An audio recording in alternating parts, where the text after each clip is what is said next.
ازدی میں دعا گو ہوں کہ اللہ میری زبان پر ایسے کلمات جاری کر دے جو میرے لیے بھی اور آپ کے لیے بھی نفع کا سبب ہوں، جس سے ہمارے اعتقادات کو نفع پہنچے، ہمارے اعمال کو نور ملے اور ہمارے باطن کو قرار اور تسکین کے اجالے نصیب ہوں۔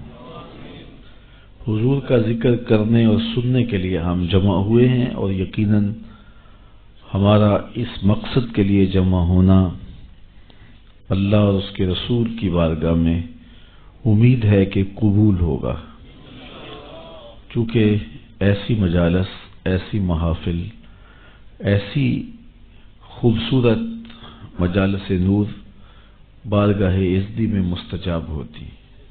میں آپ کو ایک مجلس میں پہلے لیے چلتا ہوں جس کو منعقد ہونے کے لیے مسجد نبوی کا صحن میسر آیا، اور آج تو ہم جھولی پھیلا کے عرض کرتے ہیں، سنا ہے آپ ہر عاشق کے گھر تشریف لاتے ہیں، ہمارے گھر میں بھی ہو جائے چراغاں یا رسول اللہ۔ لیکن یہ وہ مجلس تھی کہ جس میں ایسا چراغاں ہوا کہ دنیا نے دیکھا۔ مجلس صحابہ بپا تھی، حضور حجرہ انور میں موجود تھے۔ صحابہ گفتگو اس عنوان سے کر رہے تھے کہ ہمیں حضور کی صورت میں انعام خداوندی ملا۔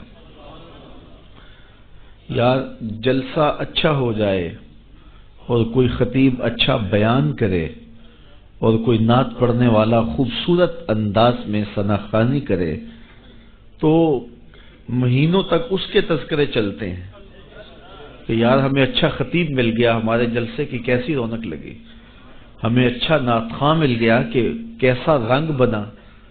تو پھر وہ کیوں نہ فخر کرتے ہوں گے جنہیں حضور ملے، ان کا عنوان کیوں نہیں یہ ہوگا اور ان کی گفتگو کا یہ موضوع کیوں نہیں ہوگا۔ تو خیر وہ اس عنوان سے گفتگو کر رہے تھے کہ حضور بھی تشریف فرما ہوئے، اور آپ نے آ کے صحابہ سے پوچھا، سنن نسائی کے لفظ پڑھ رہا ہوں، ویسے صحیح مسلم میں بھی یہ روایت موجود ہے، فرمایا ما اجلسکم، صحابہ تمہیں کس چیز نے بٹھایا ہے، کیوں بیٹھے ہو، تمہارے بیٹھنے کا مقصد کیا ہے، یہ جلسہ کیسا ہے۔ سادہ لفظوں میں اس کا یہ ترجمہ بھی کیا جا سکتا ہے ما اجلسکم، یہ جلسہ کیسا ہے۔ تو حضور علیہ السلام نے جب یہ ارشاد کیا تو انہوں نے جو جواب دیا وہ سنیے، ایک ایک لفظ پہ غور کیجئے۔ انہوں نے کہا جلسنا نذکر اللہ ونحمدہ علی ما ہدانا لدینہ ومن علینا بک۔ حضور ہم اس لیے بیٹھے ہیں، یہ جلسہ اس لیے ہو رہا ہے، جلسنا ہم اس لیے بیٹھے ہیں، نذکر اللہ کہ ہم اللہ کا ذکر کر رہے ہیں، وَنَحْمَدُهُ اور اس کی حمد بیان کر رہے ہیں، عَلَى مَا هَدَانَا لِدِينِهِ اس بات پر کہ اس نے ہمیں ہدایت دین دی، وَمَنَّ عَلَيْنَا اور ہمارے اوپر احسان کیا، بِكَ آپ کو عطا کر کے،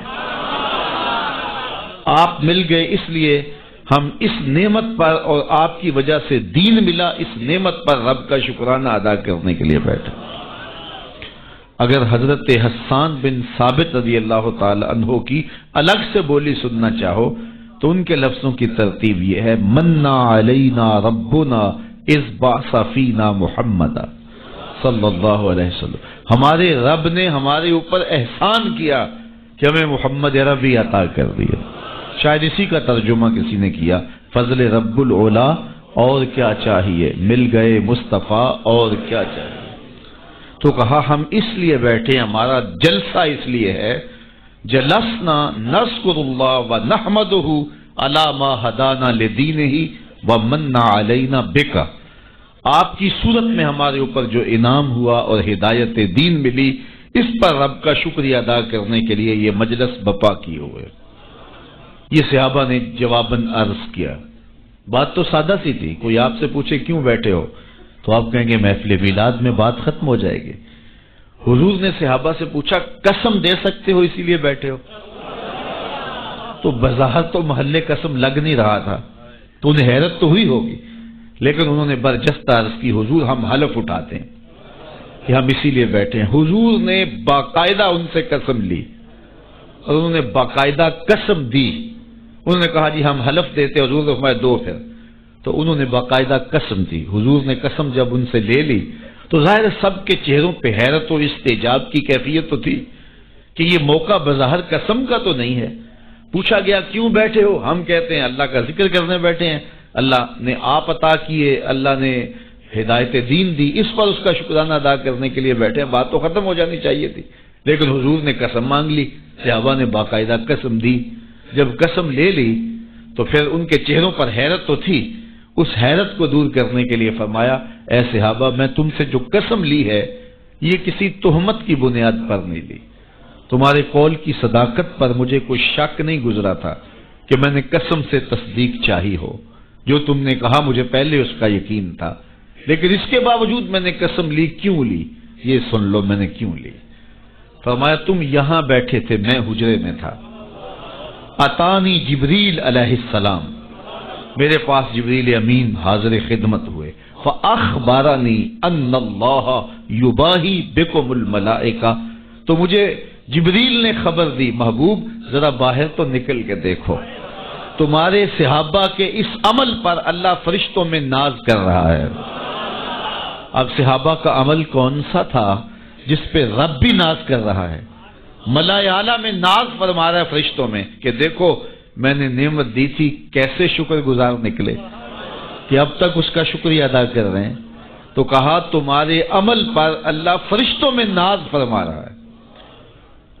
تو اللہ کی رحمتوں سے کوئی بعید نہیں کہ آج کی مجلس بھی قبول کر لی جائے اور اللہ فرشتوں سے فرمائے دیکھو صدیاں بیت گئیں اور یہ آج بھی بیٹھ کے اس نعمت کا شکریہ ادا کر رہے ہیں، اور ہو سکتا ہے یہ میری اور آپ کی بخشش کی ضمانت قرار پائے۔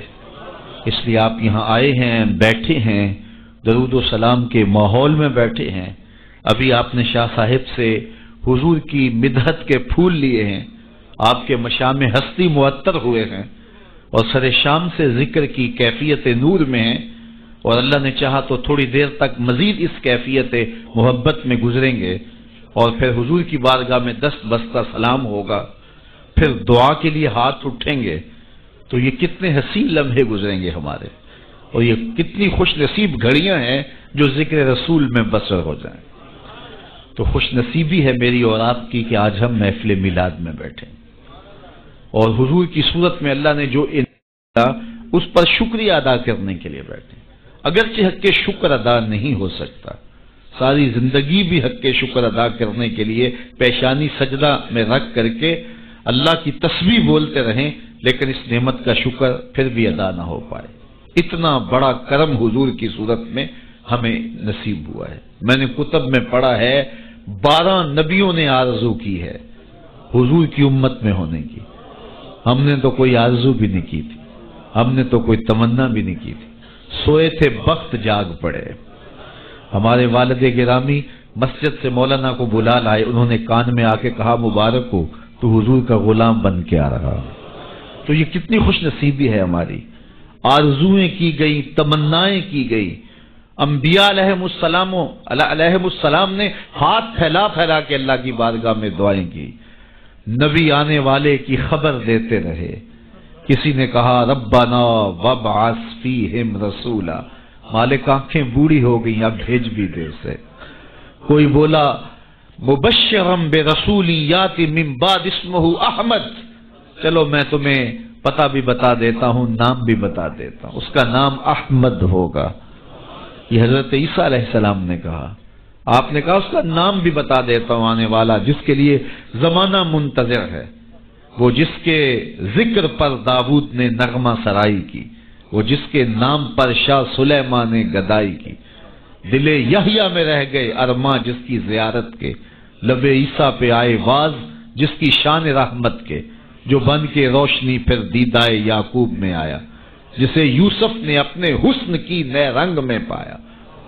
ندانم آں گلے خنداں چے رنگو بودارت، ندانم آں گلے خنداں چے رنگو بودارت، کہ مرغے ہر چمنے آرزوئے اودارت، ہر کوئی اسی کا منتظر ہے، کوئی کہیں منتظر ہے، کوئی کہیں منتظر ہے، نستورا کہاں منتظر ہے، بحیرہ راہب کلی ڈال کے شام کے راستے میں بیٹھا ہوا ہے۔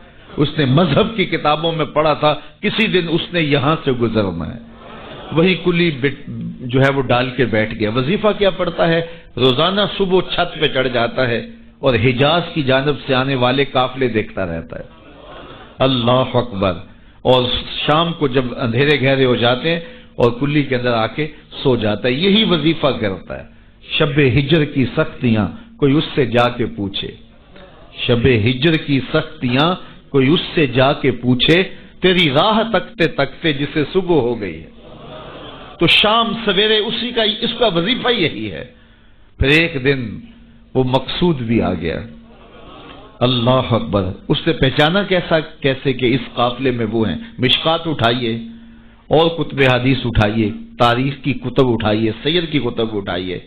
اس نے دیکھا کہ دائیں بائیں کے اشجار سجدہ ریز ہو رہے ہیں، تو وہ آج نیچے اتر آیا۔ تو اس کے جو ماننے والے تھے ان کو بڑی حیرت ہوئی، یہ تو شام سے پہلے نیچے نہیں اترتے، آج وظیفہ جلدی پورا کیسے ہو گیا؟ تو انہوں نے کہا جناب، کہا جلدی آج کھانا تیار کرو، یہ جو لشکر آ رہا ہے، یہ جو قافلہ آ رہا ہے، اس قافلے کی ہم نے دعوت کرنی ہے۔ اللہ اکبر۔ کھانا پکنے لگ گیا، اتنے میں قافلہ بھی آ پہنچا۔ تو قافلے والوں کو کہا گیا آج دوپہر کا کھانا آپ کا ہمارے پاس ہوگا۔ یہ قافلہ پہلے بھی یہاں سے گزرتا تھا، عرب تاجر جب شام جاتے تھے تو یہیں سے گزر کے جاتے تھے، اور اس کی کلی یہاں موجود تھی اور یہ یہاں کبھی رکتے بھی تھے، لیکن کبھی اس نے پوچھا بھی نہیں تھا، التفات بھی نہیں کیا تھا۔ آج پہلا موقع ہے کہ کہا آج تمہاری دعوت ہے۔ انہیں بڑی حیرت بھی ہوئی اور خوشی بھی ہوئی۔ مسافر کو کھانا مل جائے تو پھر وہ تو بہت خوش ہوتا ہے، تو اسے خوشی بھی انہیں ہوئی اور پھر حیرت بھی ہوئی کہ یہ پہلے کبھی پوچھتا بھی نہیں تھا، آج کیا خاص وجہ ہے کہ ہماری دعوت کی جا رہی ہے؟ خیر، کہا ٹھیک ہے۔ جب کھانا تیار ہو گیا تو کہا آ جاؤ۔ تو ایک بہت بڑا درخت تھا اس کے کنیسا کے ساتھ، جس کا بڑا گھنا سایہ تھا، سارے وہاں آ کے بیٹھ گئے۔ حضور علیہ الصلوۃ والسلام بھی چونکہ ساتھ تھے اور حضور کو سامان کے پاس چھوڑ آئے، اور یہ آیا اور جس طرح کوئی چیز ڈھونڈتا ہے تو کہتا تمہارا کوئی شخص تو نہیں رہ گیا؟ کہا نہیں، سارے آ گئے ہیں۔ کہا نہیں کوئی؟ کہا ہاں، ایک نوجوان ہے، 9 عمر ہے، اس کو ہم اپنے سامان کے پاس چھوڑ کے آئے۔ اللہ اکبر۔ میرے والد گرامی یہاں ایک جملہ کہا کرتے تھے، مجھے یاد آ گیا، فرمایا کرتے تھے کہ اس نے کہا کیسی بارات ہے جو دولہے کو چھوڑ آئی ہے؟ تمہیں کون پوچھتا تھا؟ تم پہلے بھی تو گزرتے تھے، کبھی ہم نے پوچھا تھا؟ یہ ایسی بارات ہے جو دولہے کو چھوڑ آئی ہے، تمہیں کون پوچھے گا؟ تو حضور علیہ الصلوۃ والسلام کو جب لے کر کے آئے تو ظاہر ہے جتنا بھی درخت کا سایہ تھا اس میں لوگ براجمان تھے، بیٹھے ہوئے تھے، تو حضور آ کے دھوپ میں بیٹھ گئے، تو درخت نے الٹ کے سایہ حضور پہ کر دیا۔ اللہ، بادل بھی سایہ کرتے تھے، درخت بھی سایہ کرتے تھے۔ تو پھر اس نے حضور کا ہاتھ پکڑ کے کہا ھذا سید العالمین، ھذا سید المرسلین۔ تو دنیا انتظار کرتی رہی، بحیرہ راہب انتظار کرتا رہا، نستورا انتظار کرتا رہا، تبا ہمجری انتظار کرتا رہا، نبی انتظار کرتے رہے۔ حضرت عیسیٰ اپنی قوم کو بٹھا کے حضور علیہ السلام کی مدح و ستائش سنا رہے ہیں۔ انجیل برنباس میں آج بھی یہ لفظ موجود ہیں، اگرچہ بہت ساری تحریف راپ آ گئی ان کتابوں میں، لیکن کچھ نشانات تو آج بھی ہیں۔ تو وہاں لکھا ہے کہ حضرت عیسیٰ نے جب کہا کہ لوگوں میرے بعد اب وہی آئے گا، تو ایک حواری اٹھا، اس نے کہا کہ حضرت جس کے قصیدے آپ بھی پڑھ رہے ہیں، کیا وہ آپ سے بھی افضل ہوگا؟ ہر امتی کا خیال تو یہی ہوتا ہے نا کہ میرے نبی سے افضل کون ہو سکتا ہے، مرید بھی یہ سوچتا ہے کہ میرے پیر سے افضل کون، حقیقت ہو یا نہ ہو لیکن سوچنے کا انداز یہی ہے۔ ہر شاگرد سوچتا ہے میرے استاد سے بہتر کون ہے، ہر بیٹا سوچتا ہے میرے باپ سے بہتر کون ہے، ہر جو ہے وہ کارکن کہتا ہے میرے لیڈر سے بہتر کون ہے۔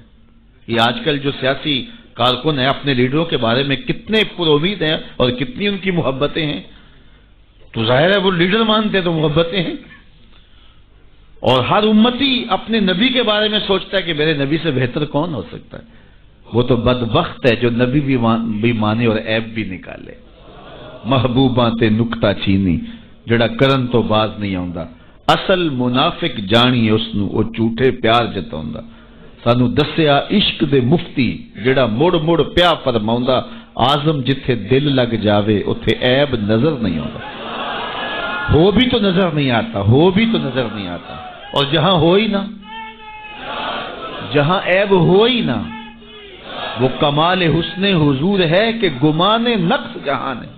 نقص تو بڑی دور کی بات ہے، اعلی حضرت بولے یہاں نقص کا گمان ہی نہیں ہے۔ خلقت مبرأ من کل عیب، حضرت حسان رضی اللہ تعالیٰ عنہ بولے ہر عیب سے پاک تخلیق کیے گئے ہیں۔ اللہ اکبر، خلقت مبرأ من کل عیب کأنک قد خلقت کما تشاء، کوئی عیب رکھا ہی نہیں گیا۔ میں کہتا ہوں محبوب میں عیب ہو بھی تو دکھائی نہیں دیتا، اور جہاں ہو ہی نہ۔ رومی علیہ رحمہ جن کو اقبال نے بھی اپنا مرشد مانا ہے، تمثیل کے انداز میں بات کرنے کا فن رکھتے ہیں، بات کرتے ہیں ایک سادہ سی مثال سے اور بہت بڑی حقیقت سمجھا دیتے ہیں، اور اللہ نے ان کو یہ ملکہ دیا۔ تو رومی علیہ رحمہ نے اس حقیقت کو ایک بہت بڑی مثال، سادی سی مثال سے سمجھا دیا۔ کہتے ہیں کسی نے، بادشاہ وقت نے لیلا کو دربار میں بلایا، اور چونکہ بڑا شہرہ تھا، یہ جو مجنو جو تھا یہ شہزادہ تھا باقاعدہ، لیکن ہوش و حواس باختہ ہو گئے، بس محبت کا ایسا جنون چڑھا کہ اصلی نام بھی جاتا رہا۔ تیری محفل میں آ کے بدنام ہوئے، نگاہ زمانہ میں بے نام ہوئے، تو نے وعدہ کیا بچھڑیں گے نہ ہم، تیرے ہی ہاتھوں سے نیلام ہوئے۔ تشخص مٹ گیا، پہچان مٹ گیا، نام ہی مٹ گیا۔ کہتے ہیں حضرت امام حسن اور حضرت امیر معاویہ کا جب وہ خلافت کا معاملہ تھا تو کسی نے اس سے پوچھا کہ ہاں بھائی تیری رائے کیا ہے، یہ اس دور میں ہوا ہے نا، تو کہا کہ ہاں تیری رائے کیا ہے؟ اس نے کہا دونوں ہی حقدار نہیں ہے، میری لیلا حقدار ہے۔ تو کہا انت مجنون، تو کہیں پاگل تو نہیں ہو گیا؟ تو اس سے اس کا نام مجنون پڑ گیا۔ تو مجنون نام پڑ گیا، نام تو کیس تھا اس کا، لیکن نام بھی مٹ گیا، تشخص بھی مٹ گیا، پہچان بھی مٹ گیا، شہزادہ ہو کے گلیوں میں رل گیا، نام بھی باقی نہ رہا۔ اللہ اکبر۔ تو خیر بڑی دہائی تھی، تو خلیفہ وقت نے دربار میں لیلا کو بلا لیا کہ تیرے حسن میں کون سا جادو ہے کہ تو نے ایک شہزادے کو حواس باختہ کر دیا، اس کو اپنی ہوش بھی نہیں رہی ہے، مجھے تو تیرے میں کوئی خوبی نظر نہیں آ رہی۔ گفت لیلا را خلیفہ کان توئی، کس تو مجنو شد پریشان و غوی، از دیگر خوباں تو افزون ایستی، باقی عورتوں سے تو کوئی انوکھی تو ہے نہیں، تیرے سے زیادہ حسین تو میری لونڈیاں ہیں۔ گفت خامش چوں تو مجنون ایستی، لیلا نے کہا بادشاہ چپ کر جا، تو کوئی مجنو تو نہیں، میں تمہیں خوبصورت نظر آؤں، تو کوئی مجنو ہے؟ دیدائے مجنو اگر بودے تو را، از دو عالم بے خطر بودے تو را، تیری آنکھ مجنو والی ہوتی پھر تو مجھے دیکھتا، تو ہوش دارو لیک مجنو بے خودست، در طریق عشق بیداری بدست، تو ہوش والا ہے اور مجنو ہوش کو چھٹی دے کے آیا، اور اس کوچے میں جو ہوش کی پونجی لے کر آئے اسے سودا نہیں ملتا۔ اللہ اکبر، یہاں ہوش گوا کے آنا پڑتا ہے، اس لیے تجھے میں کیسے خوبصورت دکھائی دوں؟ تو رومی سے نتیجہ نکالتے ہیں اگر لیلا کو دیکھنا ہو تو مجنو کی آنکھ چاہیے، اور اگر مصطفیٰ کو دیکھنا ہو تو ابو بکر کی آنکھ چاہیے، پھر جلوے انہی کے نظر آئیں گے۔ اور اقبال نے تو 2 قدم آگے جو ہے وہ بات کر دی۔ اقبال کہتا ہے مانائے حرفم کنی تحقیق اگر، دنگری با دیدائے صدیق اگر، قوت قلب و جگر گردد نبی، از خدا محبوب تر گردد نبی۔ اللہ اکبر، اقبال نے کتنی کمال کی بات کر دی۔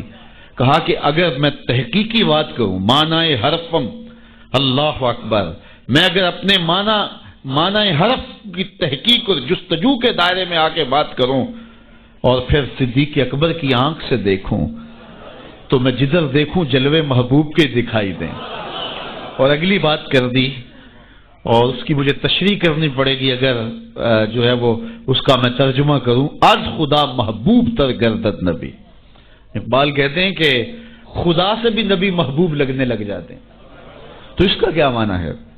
تو اس پر بہت کچھ کہا جا سکتا ہے، لیکن سادہ اس کا مفہوم یہ ہے کہ خدا کی چوکھٹ تک رسائی نصیب ہوتی ہے تو پھر بھی شکریہ نبی کا ادا کرنا پڑتا کہ آپ نہ ہوتے تو یہ در بھی نہ ملتا، یہ دہلیز ملی تو آپ کی وجہ سے ملی نا۔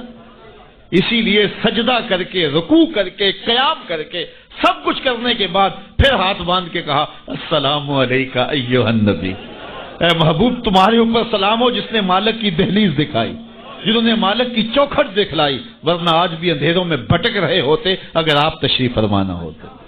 نہ خرد کی روشنی تھی، نہ نظر کی، نہ جنوں کی آگ ہی تھی، تیری رہبری سے پہلے یہ جہاں جہاں نہیں۔ تو زندگی کا حسن ملتا کیسے؟ ہمیں خدا تک آشنائی ملی ہے حضور کے صدقے سے۔ اللہ اکبر، فیض پہنچا اے رضا احمد پاک کا، اعلی حضرت بولے فیض پہنچا اے رضا احمد پاک کا، ورنہ ہم کیا جانتے خدا کون ہے۔ پہچان ہوتی، انسان کی نظر تو دیکھ کے مانتی ہے نا، دیکھ کے، چھو کے، پکڑ کے، سن کے، اور ایسی ذات کو مان لیا جو دیکھی بھی نہیں جا سکتی، جس کو سنا بھی نہیں گیا، جس کو چکھا بھی نہیں جا سکتا، جس کو چھوا بھی نہیں جا سکتا، اچھا جس کو سوچا بھی نہیں جا سکتا۔ تو دل میں تو آتا ہے سمجھ میں نہیں آتا، میں جان گیا بس تیری پہچان یہی۔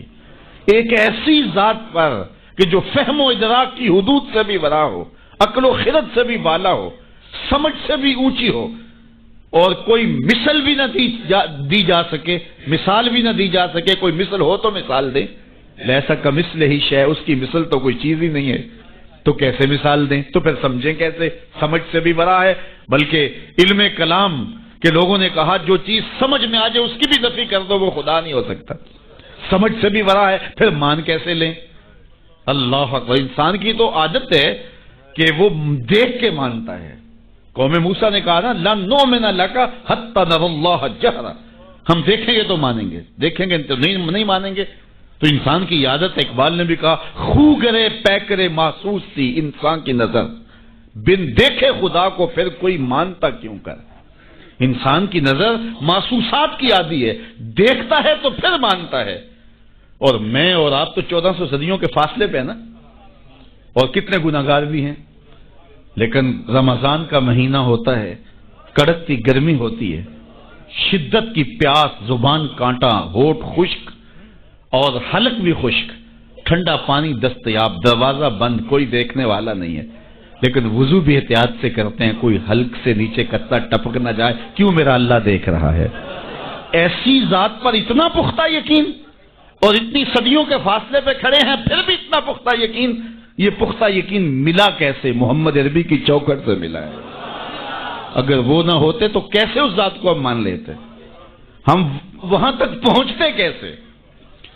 اللہ کے محبوب علیہ السلام ایک دن مدینے سے گزر رہے تھے، تو ایک شخص جس کا نام تھا سوا، تو وہ گھوڑا لیے جا رہا تھا، حضور کو پسند آ گیا، اس سے کہا کہ یہ بیچتے ہو؟ اس نے کہا بیچتا ہوں۔ کتنے کا؟ اتنے کا۔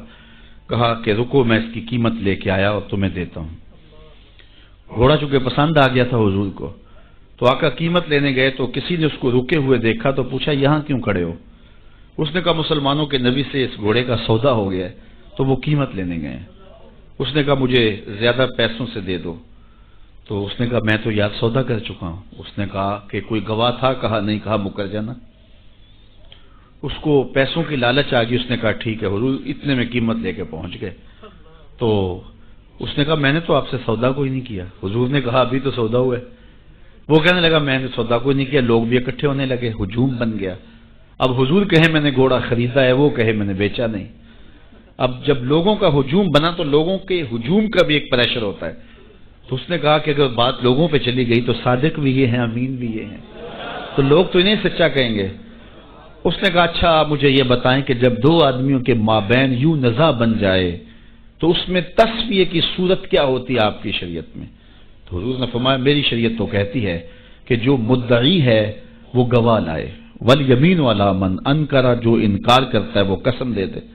اس نے کہا پھر ٹھیک ہے، آپ کا دعویٰ ہے کہ آپ نے گھوڑا خریدا ہے تو پھر آپ گواہ دیں، اور اگر آپ کے پاس گواہ نہیں ہے تو پھر میں قسم دے دیتا ہوں۔ جھوٹ اس نے پہلے بول لیا تھا، قسم دینا اس کے لیے مشکل نہیں تھا، اس کو یہ بھی پتا تھا گواہ کوئی نہیں۔ تو اس نے کہا جناب آپ گواہ لے آئیں، آپ گواہ پیش کر دیں تو میں گھوڑا دے دیتا ہوں جس قیمت پہ آپ بتا رہے ہیں، اور اگر آپ کے پاس گواہ نہیں ہے تو پھر میں قسم دے دیتا ہوں۔ اب بھری بزم تھی، لوگوں کا ہجوم تھا، اور اس نے ایک ایسی بات کی قبل اس سے کہ کچھ دیر گزرتی حضرت حذیفہ رضی اللہ تعالی عنہ، حذیفہ بن یمان الانصاری رضی اللہ تعالی عنہ آگے بڑھے اور کہا کہ گواہی مانگتا ہے؟ اس نے کہا جی میں گواہی مانگتا ہوں۔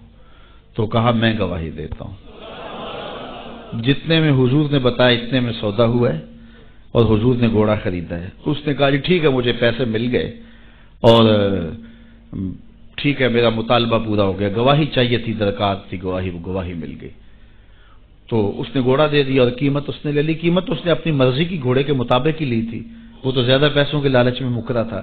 تو خیر اس کو راستہ نکلنے کا مل گیا، تو اس نے کہا جی ٹھیک ہے جی، گھوڑا اس نے حضور کو دے دیا اور قیمت اس نے خود لے لی۔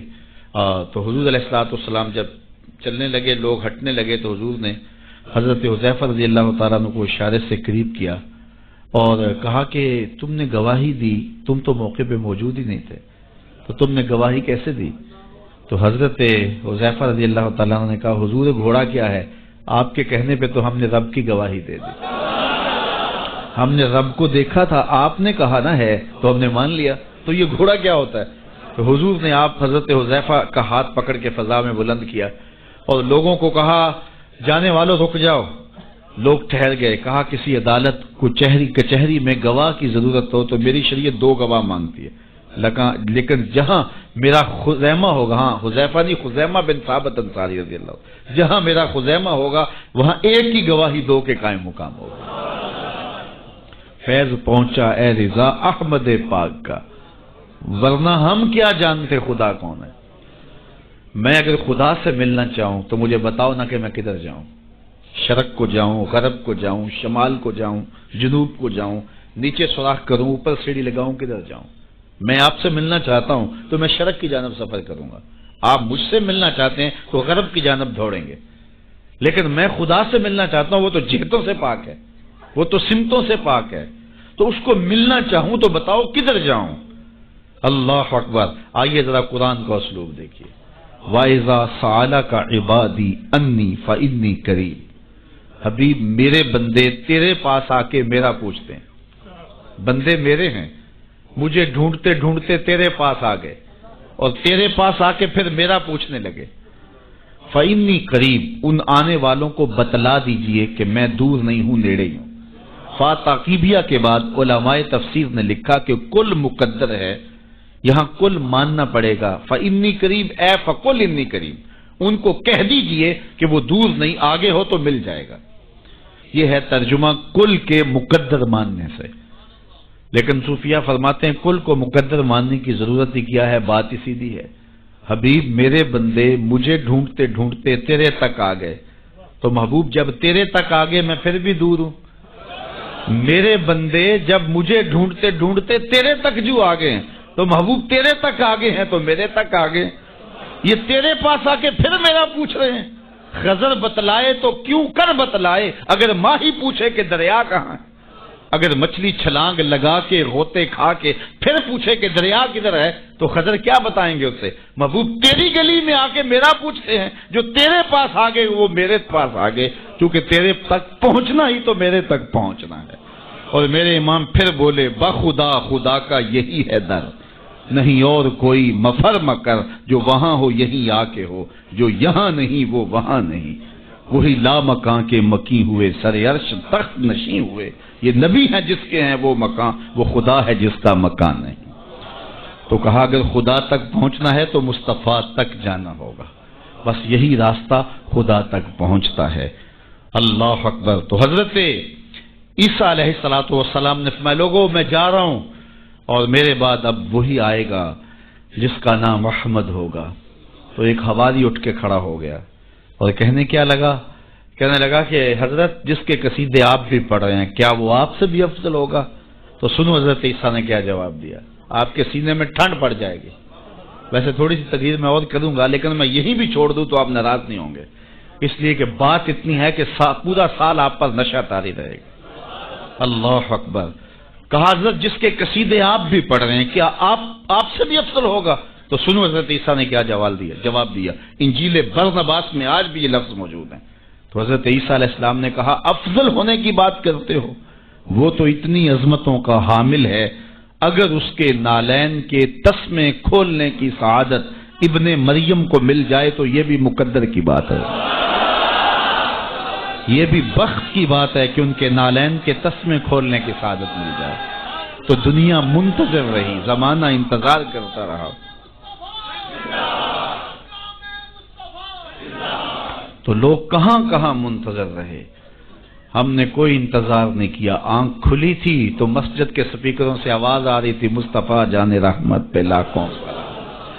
ہم اذان جب ہم نے آنکھ کھولی تو صدائیں مل رہی تھی کہ نبی جی اللہ اللہ اللہ ہو. تو ہم کتنے خوش نصیب ہیں، کتنے بخت والے ہیں کہ ہمیں آغوش مادر میں حضور کا نام مل گیا، کوئی انتظار ہی نہیں کرا. اقبال کتنے فخر سے کہا کرتے تھے نام تو از پدر آموختم. حضور آپ کا نام میں نے اپنے باپ سے سنا تھا، آپ کا نام میں نے اپنے باپ سے سنا تھا، آپ کے درود کی لوری اپنی ماں سے سنی تھی، اپنی بہن سے حضور کا پیار سنا. تو یہ ہمیں میسر آیا. خوش نصیب ہیں ہم لوگ کہ ہمیں یہ دور ملا. ہاں ایک ہمیں افسوس ہوتا ہے کہ کبھی حضور کے دور میں ہوتے وہ لمحے میسر آتے، لیکن میرے آقا جانتے تھے میرے امتی بعد میں تڑپیں گے. حضور نے جو ہے وہ ہمیں آنے والوں کو تسلی دیتے ہوئے اتنی خوبصورت بات کی. ایک دن صحابہ بیٹھے تھے، فرمایا طوبی لمن رآنی وآمن بی وطوبی سبع مرات من لم یرانی وآمن بی. فرمایا صحابہ تمہیں مبارک ہو، تم نے مجھے دیکھا اور میرے اوپر ایمان لائے. اور فرمایا انہیں 7 مبارکیں ہوں جنہوں نے نہیں دیکھا ہوگا پھر بھی ایمان لائیں گے. نفس ایمان کی حضور نے 7 مبارکیں دی ہیں. طوبی لمن رآنی وآمن بی وطوبی سبع مرات من لم یرانی وآمن بی. تو کہا انہیں 7 مبارکیں ہوں جنہوں نے دیکھا بھی نہیں پھر بھی نام پہ تڑپ رہے ہوں گے. اللہ اکبر. نام سن کے جان مارنے کے لیے تیار ہوں گے. حضور کا نام آتا ہے آنکھوں میں آنسو آ جاتے ہیں، دل تڑپتا ہے. کیا کیفیات باطن ہوتی ہیں. تو یار یہ کوئی چھوٹی دولت ہے، حضور کا نام سن کے یہ کیفیت نصیب ہو جائے، یہ ان کے پیار کی علامت ہے. پیار ہوتا ہے تو آنکھوں میں آنسو آتے ہیں، اور جہاں آنسو ہوتے ہیں وہاں رحمتیں ہوتی ہیں. علامہ رومی فرماتے ہیں جہاں پانی چلتا ہے وہاں سبزہ اگتا ہے، اور جہاں آنسو بہتے ہیں وہاں رحمت اترتی ہے. تو یہ ان کے پیار کے آنسو ہے، یہ ان کی محبت کے آنسو ہے. بلکہ امام غزالی نے غالباً لکھا ہے کہ حضور کے پیار میں، اللہ کی خشیت میں جو آنسو آئیں تو ان کو صاف نہ کرو بلکہ ان کو رخساروں پہ مل لیا کرو. یہ تو خوش نصیب آنسو ہیں جو حضور کی یاد میں بہے ہیں، جو حضور علیہ السلام کے ذکر میں بہے ہیں. تو یہ میری اور آپ کی خوش بختی. اور اگر وہ نہ آتے تو ہم آج بھی اندھیروں میں ہوتے، ظلمتوں میں ٹھوکریں کھا رہے ہوتے اگر حضور تشریف نہ لاتے. خدا شناسی تو بڑی دور کی بات ہے، ہم خود شناس بھی نہ ہوتے اگر حضور نہ آتے. ہمیں اپنے آپ سے آگہی نہ ملتی، اپنی ذات سے شناسائی نہ ملتی اگر حضور نہ آتے. ورنہ دیکھیے کہ آج کتنے لوگ عقل و بینش، فہم و ادراک میں کتنے آگے ہیں، لیکن کیا انہیں حضور کا در نہیں ملا تو کیا وہ آج آشنائی رب سے اور آشنائی ذات سے مالا مال ہیں؟ کتنے لوگ ہیں PhD ڈاکٹر ہیں لیکن بتوں کے آگے ہاتھ جوڑے اپنی حاجتیں ان کے سامنے پیش کر رہے ہیں. ان کی عقل و فہم، ان کی عقل و بینش، ان کی ڈگریاں انہیں نہیں بتا رہی کہ اپنے بدن پہ بیٹھی مکھی بھی نہ اڑا سکیں میری ضروریات کے کفیل کیسے ہو سکتے ہیں، لیکن آگے کھڑے ہوئے ہیں. اللہ اکبر. لیکن دوسری جانب میں ایک مثال دیا کرتا ہوں. میں ایک بچپن میں ایک چیز دیکھی کہ ہماری مسجد میں ایک بچہ اپنے پینچے کو مل مل کے دھو رہا تھا. تو میں نے دودھ سے جھڑکنے کے لہجے میں سے کہا کہ تم نے اتنا زیادہ پانی کھولا ہوا. تو وہ کہنے لگا جی میں گلی سے گزر رہا تھا تو کسی جانور کے پیشاب کا چھینٹا پڑ گیا اور میں سکول جا رہا ہوں. اور وہ کوئی درس نظامی کا فارغ تحصیل نہیں تھا کہ اس نے نجاست غلیظہ و خفیفہ کے احکام پڑھے ہوں. تو اس سے میں سوچنے لگا کہ اس ڈاکٹر کو تو سمجھ نہیں آئی جو گائے کا پیشاب تبرک سمجھ کے پی رہا ہے، اور اس 8 سال کے پرائمری کلاس کے بچے کو سمجھ آ گئی اور یہ پانچے کے اوپر پڑے ہوئے پیشاب کے غیر مری چھینٹے کو بھی گوارا نہیں کر رہا. تو میں نے کہا اس کی طبیعت میں یہ تقدس کہاں سے آ گیا؟ تو اندر سے آواز آئی وہ ہے ڈاکٹر لیکن اس کے ہاتھ میں دامن میرے حضور کا نہیں، اور یہ ہے بچہ لیکن ماں نے گٹی میں پیار حضور کا دیا ہے. اس لیے تقدس اس کی روح تک اتر گیا ہے، اس کے باطن میں اتر گیا ہے. تو یہ ان کے صدقے سے ہمیں زندگی کا نور نصیب ہوا ہے، ورنہ آج بھی ہم اندھیرے اور ظلمت میں ہوتے، اور آج بھی ہم کسی بت کے آگے ہاتھ جوڑے کھڑے ہوتے اگر ان کا در نہ ملتا، ان کی چوکھٹ نہ ملتی، اور ان کی دہلیز میسر نہ آتی. نہ خرد کی روشنی تھی، نہ جنوں کی آگ ہی تھی، تیری رہبری سے پہلے یہ جہاں جہاں نہیں تھا. اور آج زندگی کا سارا نور اور باطن کے سارے اجالے اور شعور و عقل اور فہم و ادراک کی ساری دولتیں جو ہمیں میسر ہیں، یہ حضور علیہ السلام کی ولادت کے صدقے سے ہمیں میسر آئی ہیں. ورنہ وحشیوں سے بدتر معاشرہ تھا، اور بدترین معاشرہ تھا جس میں زندگی انسانیت کاٹ رہی تھی. بلکہ میں کہوں گا کہ صرف حضور علیہ الصلوۃ والسلام کی آمد کے فوائد مرتب صرف مسلمانوں پہ نہیں ہوئے، مومنوں پر احسان تو ہے ہی ہے کہ ان کی دنیا بھی اور آخرت بھی سنور گئی، باقی بھی پوری کائنات کے اوپر بسنے والے انسانوں کو جہاں کہیں بھی آپ کو شعور اور روشنی اور اجالا نظر آئے گا، وہ سارا صدقہ ہے آمنہ کے جگمگاتے چاند کا. جہاں بھی روشنی نظر آئے گی آپ کو، جہاں بھی کسی نے کچھ سیکھا ہے. آج ہم اگرچہ کچھ معاملات میں کچھ قوموں سے پیچھے رہ گئے اور وہ بہت آگے جا چکے ہیں، لیکن انہوں نے یہ نور اٹھایا کہاں سے ہے، یہ روشنی لی کہاں سے ہے؟ اگر معاشرتوں کی روشنیاں ہیں، اگر عدل و انصاف کے نور پھیلے ہیں معاشرے میں اور مختلف قوموں کے اندر، تو وہ سارے کے سارے اسی دہلیز سے لیے گئے ہیں اور اسی چوکھٹ سے اٹھائے گئے ہیں. تو ہمیں بھی اسی دہلیز پہ آ جانا چاہیے اور اپنی زندگی کو حضور علیہ الصلوۃ والسلام کے طریقہ کے نور کے مطابق ڈھال لینا چاہیے. ہمیں تو کسی اور در پہ جانے کی ضرورت نہیں ہے، ہمیں تو کسی دہلیز پہ ماتھا ٹیکنے کی ضرورت نہیں ہے. ہمیں تو مکمل اسوہ اور مکمل نمونہ زندگی دیا گیا حضور کی ذات کی صورت کے اندر. اس لیے ہم اپنی گھریلو زندگی سے لے کر کے اپنے سیاسی امور تک اسی دہلیز سے لے کر کے اپنی زندگی کو جنت بنا سکتے ہیں اور اپنی آخرت بھی بہتر کر سکتے ہیں. دوسرے لوگوں نے حضور علیہ الصلوۃ والسلام کے اصول و ضوابط، حضور کے دیے ہوئے جو ہے وہ نظام زندگی سے روشنی لے کر کے اپنی دنیاوی زندگی کو تو جنت بنا لیا، لیکن حضور علیہ السلام سے باطنی تعلق قائم نہ کر سکے اور اپنی آخرت جو ہے وہ روشن نہ کر سکے. اور ہمارا تو حضور سے باطن کا ربط ہے، حضور سے دل کا تعلق ہے. اس لیے ہم اپنی آخرت بھی سنوار سکتے ہیں اور ہم اپنی دنیا بھی سنوار سکتے ہیں. شرط یہ ہے کہ ہم حضور کے ہو جائیں، پھر ہمیں عزت بھی ملے گی، ہمیں سرخروئی بھی ملے گی، تخت و تاج بھی ہمارے رب کا وعدہ ہے. وَأَنْتُمُ الْأَعْلَوْنَ إِن كُنتُم مُؤْمِنِينَ. تم مومن بن کے دکھاؤ، ساری عزتیں تمہارے قدموں پہ رکھیں گے. بن کے تو دکھاؤ نا. یہ کافر لگتے کیا ہیں؟ کافر لگتے کیا ہیں؟ اگر انہیں دنیاوی عزتیں دی گئی ہیں تو انہوں نے اصول و ضوابط اختیار کیے ہیں. اقبال نے وہ جب شکوے کی زبان کھولی تو اس میں کہا نا کہ کافر کو دیے حوروں قصور اور مومن کے لیے فقط وعدہ حور. تو اس کے جواب میں کہا تم میں کوئی حوروں کا چاہنے والا ہی نہیں، جلوائے طور تو موجود ہے کوئی موسیٰ ہی نہیں. کوئی ہو تو صحیح اور کوئی مانگنے والا تو ہو، تو اس کو ہم کیوں نہیں دیتے؟ ہم تو مائل بکرم ہیں، کوئی سائل ہی نہیں. راہ دکھلائیں کسے راہ روے منزل ہی نہیں، جلوائے طور تو موجود ہے کوئی موسیٰ ہی نہیں.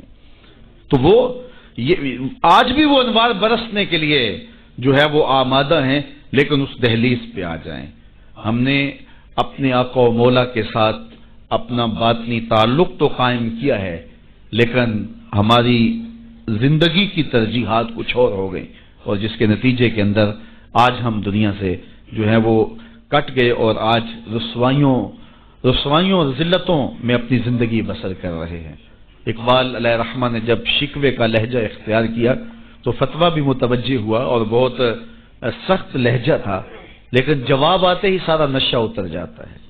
جب وہ شکوہ کرتے ہیں تو اس میں کرتے ہیں کہ تیرے کعبے کو جبینوں سے بسایا ہم نے، نوع انسانی کو غلامی سے چھڑایا ہم نے، صفائے دہر سے باطل کو مٹایا ہم نے، تیرے قرآن کو سینوں سے لگایا ہم نے، پھر بھی ہم سے گلہ ہے کہ وفادار نہیں، ہم وفادار نہیں تو بھی تو دلدار نہیں. تو بڑا تلخ لہجہ ہے، لیکن اب اس کا جب جواب آتا ہے تو سارا نشہ اترتا ہے. لفظ وہی ہیں، صرف صیغہ بدلتا ہے. لفظ وہی رہتے ہیں، صرف صیغہ تبدیل ہو جاتا ہے. اب جواب کیا آ رہا ہے؟ پہلے تو یہ تھا کہ صفائے دہر سے باطل کو مٹایا ہم نے، نوع انسانی کو غلامی سے چھڑایا ہم نے. اب ادھر سے آواز آ رہی ہے، صفائے دہر سے باطل کو مٹایا کس نے، نوع انسانی کو غلامی سے چھڑایا کس نے، میرے کعبے کو جبینوں سے بسایا کس نے، میرے قرآن کو سینوں سے لگایا کس نے، تھے تو آبا وہ تمہارے ہی مگر تم کیا ہو، ہاتھ پہ ہاتھ دھرے منتظر فردا ہو، ہر کوئی مستے مئے ذوق تن آسانی ہے، تم مسلمان ہو یہ انداز مسلمانی ہے، حیدری فقر ہے نئے دولت عثمانی ہے، تم کو اسلاف سے کیا نسبت روحانی ہے، وہ معزز تھے زمانے میں مسلمان ہو کر، تم خار ہوئے تارک قرآن ہو کر۔ ہماری پستی، ہماری ذلت، ہماری رسوائی اس نظام زندگی کو چھوڑ دینے سے ہے۔ ہم اپنے آپ پہ غور کریں، اپنی زندگی پہ غور کریں، ہم کہاں کھڑے ہوئے ہیں۔ یہ بات تو ہمیں کہی گئی تھی نا کہ جو الطہور نصف الایمان، صفائی آدھا ایمان ہے، لیکن یہ ان لوگوں نے اپنا لیا کہ جن کے مذہب میں نہانا اور غسل کرنا روا نہیں تھا۔ آپ جو ہے وہ فرانس کی خوشبوئیں پوری دنیا کے اوپر مشہور جانتے ہیں، کبھی اس کا پس منظر بھی جو ہے وہ معلوم کیا کہ کیا ہے، چونکہ یہ غسل نہیں کرتے تھے اور بدن سے اتنی بدبوئیں اٹھتی تھی کہ ان پر جو ہے خوشبو اس پر غالب کرنے کے لیے طرح طرح کی خوشبوئیں یہاں آئیں تاکہ جو ہے وہ بدبو سے لوگ ناک پہ جو لوگ ملنے آتے وہ ناک پہ ہاتھ رکھ لیتے۔ ان کے بادشاہوں کے جسموں سے بدبو آیا کرتی تھی، ان کے ہاں نہانا نہیں تھا۔ یہ تو مسلمانوں نے آ کے سکھایا، اور جب اندلس انہوں نے فتح کیا تو اس وقت جو وہاں واش روم انہوں نے بنائے تھے مسلمان، سب سے پہلے انہوں نے غالب آ کے ان کو توڑا اور پھر اسی روش میں چلے گئے۔ پھر آہستہ آہستہ انہوں نے سوچا کہ یار دیکھو تو صحیح، اور آج صفائی پسند وہ ہو گئے، آج گلیاں ان کی صاف ہیں، آج بازار ان کے صاف ہیں، آج ملک انہوں نے ایسے بنا کے رکھے ہیں جیسے ایک سگڑ بی بی اپنا گھر سنوار کے رکھتی ہے، اور ہمارے گلی کے اندر ہم کچرا پھینک کے گھر چلے جاتے ہیں۔ میں بعض کا گزرتا ہوں، چونکہ تنگ گلیوں میں بھی جاتا ہوں، بازاروں میں بھی جاتا ہوں، پیدل بھی جاتا ہوں اور سواریوں پہ بھی جاتا ہوں، آپ بھی یہ منظر دیکھتے ہیں کہ 6 فٹ کی گلی ہوتی ہے تو دونوں جانب نالیاں ہو رہی ہوتی ہیں، تو درمیان میں صرف 3 فٹ جگہ ہوتی ہے۔ نہیں ایک سائڈ نالی بنا لو، چلو گلی کشادہ ہو جائے، لیکن ادھر والے نہیں مانتے کہ ہماری جانب نالی ہو، وہ کہتے ہیں ادھر نہیں مانتے، چلو فیصلہ کیا کہ دونوں جانب نالیاں ہوں۔ جب قوم کا مزاج یہ ہوگا تو کیا قوم ترقی کرے گی جو اتنی قربانی بھی نہیں دے سکتی؟ تو اب گندگی کے ڈھیر جگہ جگہ پڑے ہوئے ہیں۔ حکومت کو چھوڑیں آپ، حکومت کی ترجیحات، حکومت کی دلچسپیاں، ان کے معاملے، وہ تو جو کرتے ہیں، جو فریضہ ہمارا تھا ہم نے وہ نبھایا، ہم نے اس فریضے کو پورا کیا۔ تو ہم اپنے رویوں پہ غور کریں، ہمارے آقا نے ہمیں کتنا ستھرا دین دیا تھا، کتنا پیارا دین دیا تھا۔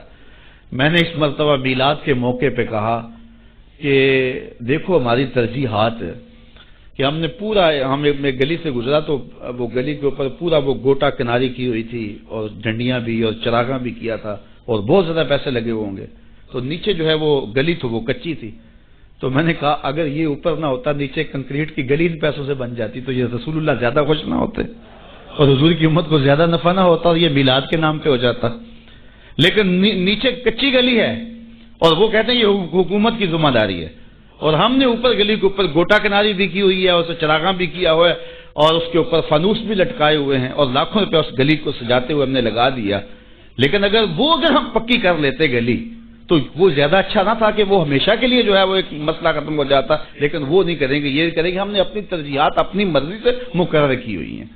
تو میرے رسول صلی اللہ علیہ وسلم نے جو ہمیں دین دیا ہے اس دین کو اختیار، اس کا یہ مطلب نہ لیا جائے کہ میں میلاد کے چراغاں کا مخالف ہوں۔ آج کل تو یہ بھی بڑا ڈر لگا رہتا ہے کہ فتوے ایک دم جو ہے وہ متوجہ ہو جاتے ہیں اور کافر سے نیچے تو چھوڑتے ہی نہیں نا، لیکن یہ دکھڑے ہیں ہمارے۔ میں کہتا ہوں گلیاں سجاتے ہو دل ویران نہ رہے، میں کہتا ہوں چراغاں کرتے ہو مکانوں کی چھتوں پہ کرو، میں اس کا انکار نہیں کرتا، لیکن دل کی گلیوں میں اندھیرا نہ رہے۔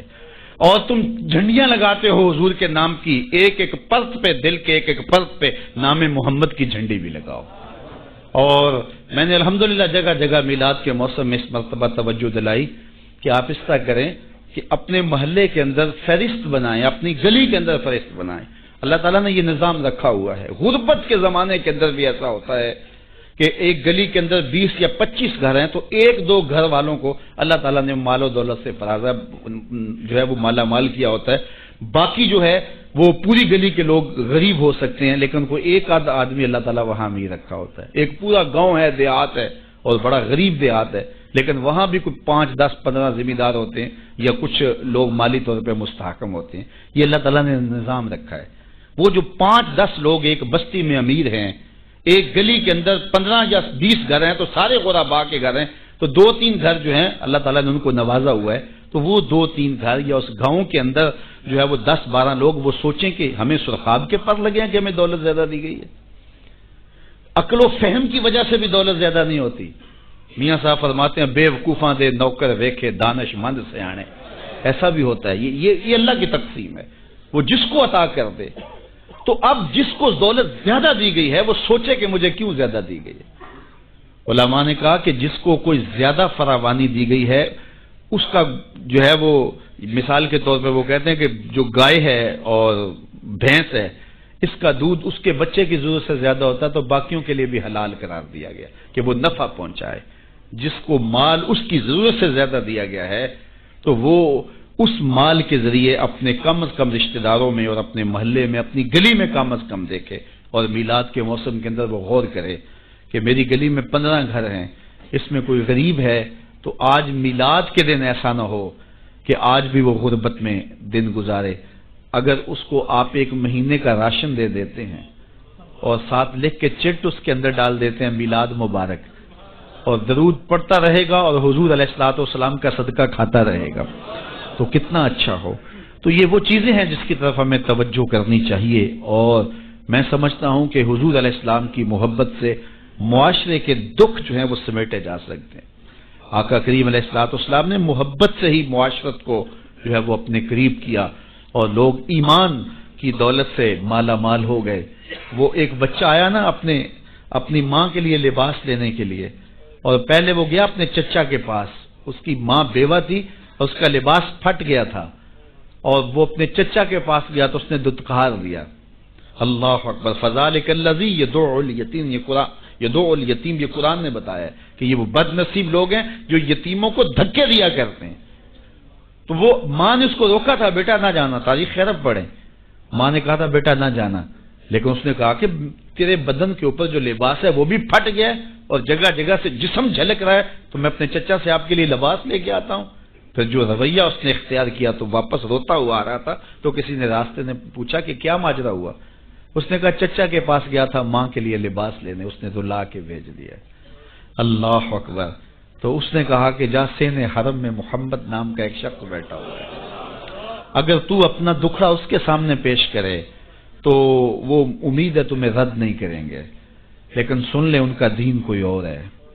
اللہ اکبر. اپنے ماں کے پاس آیا تو ماں کو کہا کہ چچا نے تو لا کے بھیج دیا لیکن آپ کی حالت مجھ سے دیکھی نہیں جا رہی. بچہ ابھی شعور کی منزلوں میں قدم رکھ رہا تھا، پہلے بہت چھوٹا تھا، اب اس کے اندر ایک جذبات تھے بچے کے اندر. تو ماں نے کہا کہ بیٹا نہیں ان کے پاس نہیں جانا، سنا ہے کہ وہ جو ان سے ملے دین دھرم چھین لیتے ہیں اس کا. اللہ اکبر. تو حضور علیہ الصلوۃ والسلام کے پاس جانے سے ماں روکنے لگی، لیکن بچے نے کہا کہ امی میں پکا رہوں گا، بتوں کا وفادار رہوں گا، تم اس ٹینشن کو اس پریشانی کو چھوڑ دو. اور حضور کی خدمت میں حاضر ہوا. حضور صحن حرم میں چادر اوڑے بیٹھے ہوئے تھے اور جا کے کہنے لگا میں پہلے بات آپ سے کر لیتا ہوں، آپ کا دین میں نے قبول نہیں کرنا. حضور مسکرا کے بولے بیٹا بتاؤ کس لیے آئے ہو؟ کہا میری ماں بے لباس ہے، میں آپ سے لباس لینے آیا. حضور نے چادر رحمت اتار کے اس کے کندھوں پہ ڈالی.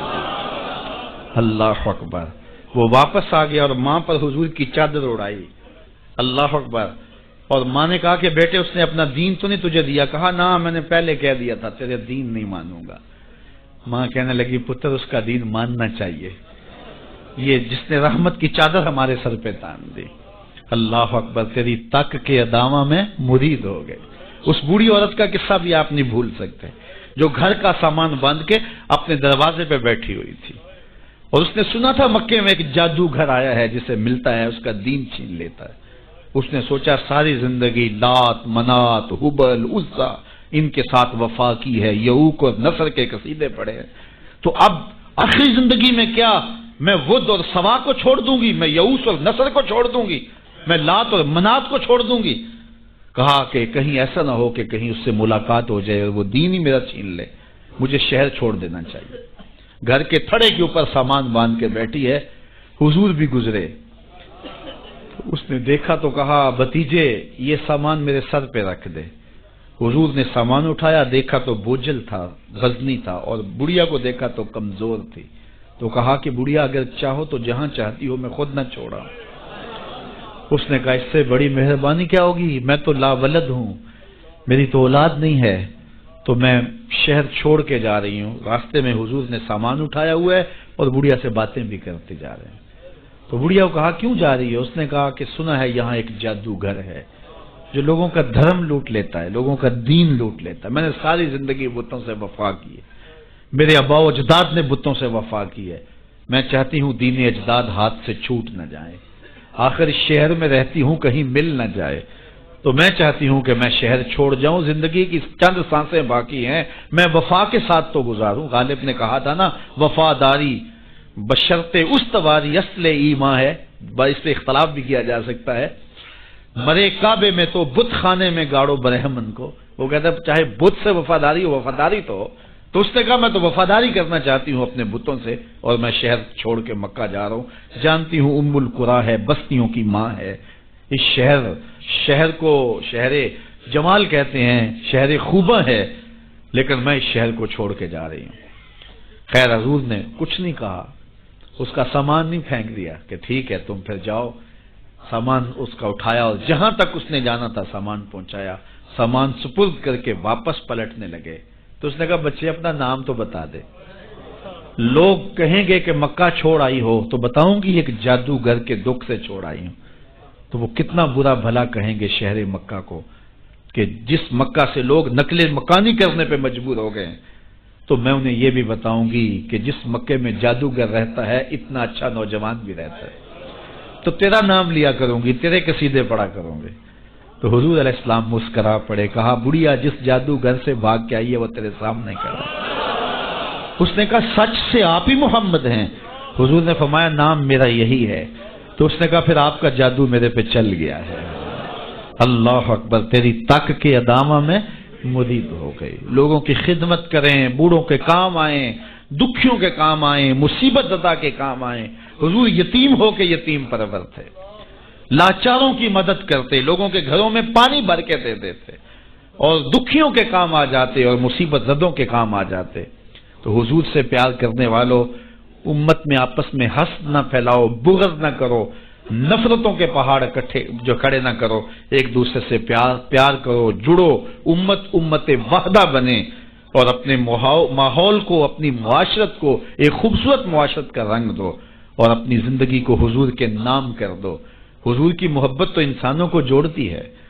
حضور علیہ السلام کی محبت تو انسانوں کو یکجا کرتی ہے. جس طرح ایک باپ کے بیٹے ہوتے ہیں اور آپس میں پیار کرتے ہیں، اور ان کی سانج باپ ہوتا ہے، ساری امت کی سانج آمنہ کے لال ہیں. تو حضور کی وجہ سے ہم جڑے ہوئے ہیں، حضور کے نام پہ ہم اکٹھے ہوئے ہیں. تو اپنی زندگیوں کے اندر عملی تبدیلی پیدا کریں. آقا کریم کی اسوہ نور کو دیکھیں، کتنا میٹھا اسوہ تھا میرے حضور کا، کتنی میٹھی زندگی گزار کے گئے ہیں، کتنا پیارا دور حضور نے گزارا ہے. اور وہ ہمارے لیے مکمل، اکمل اور خوبصورت نمونہ ہے حضور کی حیات طیبہ. اللہ ہمیں حضور علیہ السلام کی حیات کا نور نصیب کرے، اور زندگی کے جو ایام ہمیں بچے، ہمیں میسر آئے ہیں، ان ایام میں یاد خدا میں ہماری زندگی گزرے. جب ہم ایک دوسرے سے پیار کریں گے، حسد نہیں ہوگا، حقد نہیں ہوگا، بغض نہیں ہوگا، کینے نہیں ہوگے، نفرتیں نہیں ہوں گی، تو پھر زندگی خوشگوار ہوگی. ہم نے اپنی زندگی کو خود جہنم زار بنایا ہوا. ایک دوسرے کے اوپر ہماری بدگمانیاں، ایک دوسرے کے اوپر حسد، بغض اور کینے، اس نے زندگی کو اوکھا کر دیا ہوا ہے. اور سمجھتے یہ ہیں کسی نے جادو کر دیا ہے، کسی نے ٹونا کر دیا ہے، کسی نے سایہ کر دیا، کسی نے تعویذ ڈال دی ہیں. اور میاں نہیں ڈالا ہوا، ہم نے اپنے اندر تعویذ خود حسد اور بغض کے ڈالے ہوئے ہیں. وہی ہمیں چین نہیں لینے دیتے، ہمیں سکون نہیں آنے دیتے. اور اگر اپنے اندر کو صاف کریں، ستھرا کریں، پاکیزہ کریں، 5 گانا سجدہ ریزی کی عادت ڈالیں، کسی کا برا نہ چاہیں، اللہ کی مخلوق کے لیے رحمت اور راحت کا سامان بن جائیں، تو پھر دیکھنا کہ کوئی تعویذ آپ کے اوپر نہیں ہوگا. کسی بابے کے پاس چوکڑی بڑھنے کی ضرورت بھی نہیں ہوگی، اور گڈولیاں بھرنے کی ضرورت بھی نہیں ہوگی. تمہارا رب اتنا مہربان ہے کہ 70 ماؤں سے زیادہ اپنے بندے سے پیار کرتا ہے. ہر ایک شخص کے ساتھ اس نے ایک محافظ فرشتہ مقرر کیا ہوا ہے جو شیاطین سے حفاظت کرتا ہے بندے کی، تو اس کی تو کرم نوازی ہے۔ زندگی کو اوکھا ہم نے خود اپنے لیے بنایا ہوا ہے، تو زندگی کو سوکھا بنائیں، زندگی کو آسان بنائیں، زندگی کو راحت کدہ بنائیں، جہنم کدہ نہ بنائیں۔ اور یہ تب ممکن ہوگا جب ہم حضور علیہ السلام کے طریقہ حیات کے مطابق اپنی زندگی ڈال لیں گے۔ میلاد میں آنے والوں کے لیے یہی پیغام ہے۔ اللہ تعالیٰ جل شانہ آپ سب کو دنیا آخرت کی بھلائیاں عطا فرمائے اور ساری زندگی حضور کے ساتھ ہمیں وفا کی توفیق دے۔ بارے دیگر ہم اپنے مرحوم بزرگوں کے لیے دعا گو ہیں کہ اللہ ان کی قبر کو کروڑوں رحمتوں کا اور کروڑوں کرم نوازیوں کا مرکز بنائے۔ وآخر دعوانا ان الحمد للہ رب العالمین۔ کی محمد سے وفا تو نے تو ہم تیرے، یہ جہاں چیز ہے کیا لوح و قلم